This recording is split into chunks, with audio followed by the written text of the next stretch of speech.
لیکن یہ مکمل اسٹریٹجی نہیں.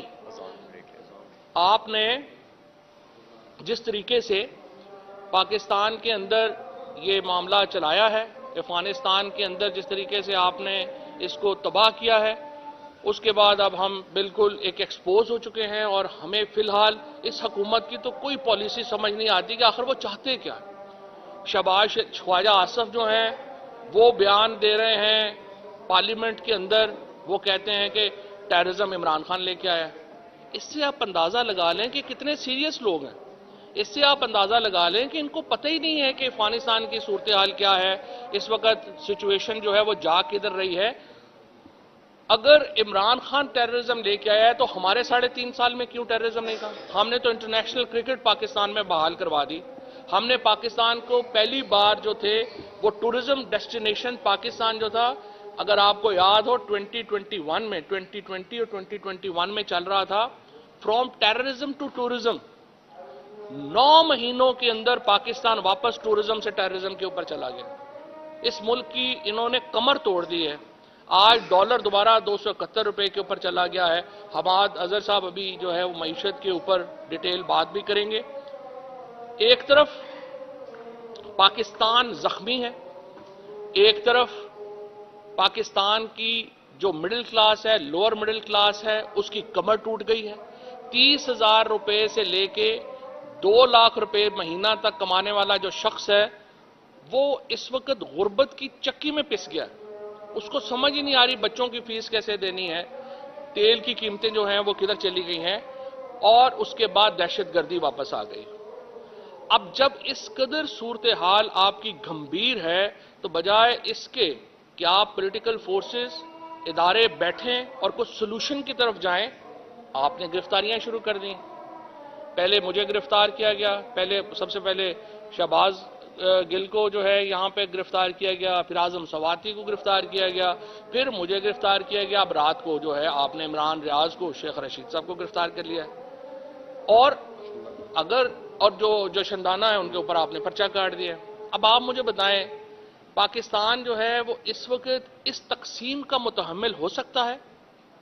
ہرگز. اس چیز سے تو جو آپ کی ایک نئے اوفینسز جو ہیں وہ کریٹ کیے جا رہے ہیں. پہلے جناب اپنا وہ تھا کہ توہین حکومت ایک غداری ہے، پھر پتا چلا جی توہین الیکشن کمیشن بھی غداری ہے، پھر توہین جو جنرل صاحبان ہیں وہ بھی غداری ہے، پھر جی توہین فلانا بھی جو ہے وہ غداری ہے. اگر پورا ملک غدار ہے، میں نے کل بھی یہ سوال رکھا تھا کہ اگر جہلم کا ایم این اے اور میاں والی کا ایم این اے غدار ہے تو پھر مجھے بتائیں پاکستان کا وفادار یہاں پہ کون ہے؟ اگر سب سے زیادہ لوگ جو اس وقت فوج کے اندر جو شہادتیں ہوتی ہیں وہ تو میرے لوگوں کی ہوتی ہیں.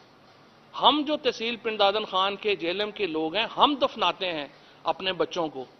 میاں والی میں عمران خان ایم این اے ہے، وہاں سے سرگودا سے، یہ ریجن سارے کی ساری یہی ریجن جو ہے فوج ہم سے علیحدہ کیسے ہو سکتی ہے؟ فوج سے ہماری یا اداروں سے ہماری جو ہے وہ جھگڑا کیسے ہو سکتا ہے؟ ہم اداروں سے ہے، ادارے ہم سے ہیں. ہمیں صرف یہ سمجھ نہیں آ رہی ہے یہ جو مریم نواز اور یہ نواز شریف کی جو، میں صرف یہ کہتا ہوں اداروں سے، آپ نے یہ نواز شریف، زرداری، فضل الرحمان کا اتنا بوجھ نہ اٹھائیں کہ آپ کی کمر ہی اس میں جو ہے اس میں دوری ہو جائے. آپ نے ان نالائق، نااہل اور احمق حکمرانوں کا اور کرپٹ حکمرانوں کا اتنا بوجھ اٹھایا ہے کہ آپ کی کمر دوری ہو گئی. اور اس وقت نواز شریف صاحب جو ہیں وہ لندن بیٹھے ہیں، بچے ان کے لندن بیٹھے ہیں، پیسے سارے ان کے لندن ہیں. شہباز شریف صاحب وہ لندن بیٹھے ہیں، اور یہاں پہ ڈمی حکومتیں بنا دی گئی ہیں خیبر پختونخوا میں اور پنجاب میں. آئین کیا کہتا ہے 90 دن کے اندر آپ نے الیکشن کروانے ہیں. ابھی میں حیران ہو گیا گورنر خیبر پختونخوا کی پریس کانفرنس سن کے، وہ ایسے بیہیو کر رہا ہے جیسے صوبے میں گورنر راج لگ گیا. بھئی تم ہو کون یہ باتیں کرنے والے؟ اور تم بتا کیوں رہے ہو کہ یہ ایک پالیسی ہے اور وہ پالیسی ہے؟ You are nobody. Chief minister KP جو انٹرم لگے ہیں وہ جو 1.5 مہینہ یا 2 مہینے چلانا ہے وہ انہوں نے چلانا ہے. اور پنجاب میں ایسی کابینہ لگائی گئی ہے جن کو گھر والے بھی نہیں جانتے یہ کون ہے. جو لوگ گھر سے اپنے محلے سے کونسلر الیکٹ نہیں ہو سکتا وہ وزیر اعلیٰ ہے، اور وہ چاہتا یہ ہے کہ میرا اقتدار ہی ختم نہ ہو.